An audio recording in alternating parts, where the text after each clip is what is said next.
In this tip of the day, I'd like to take just a few minutes and talk about OneCNC and the Internet.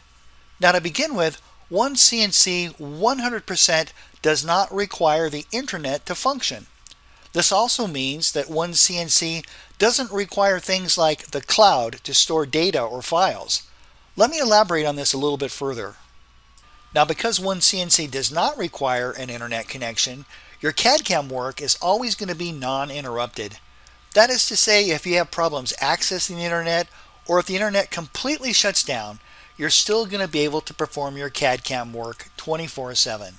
Another great advantage of OneCNC not requiring an internet connection is the fact that you can use OneCNC anywhere that you'd like. You can take your laptop or even your desktop anywhere and still perform your CAD/CAM work. Now another very important thing to consider is the fact that you'll be able to save all your files locally. For example, you can save your files to an internal hard disk, an external hard disk, a USB drive, or even to a local network. And because of this, you're going to have access to all your files, all your data, 24/7. Alright, that's it for this video. Thank you so much for watching, and I look forward to seeing you in the next tip of the day.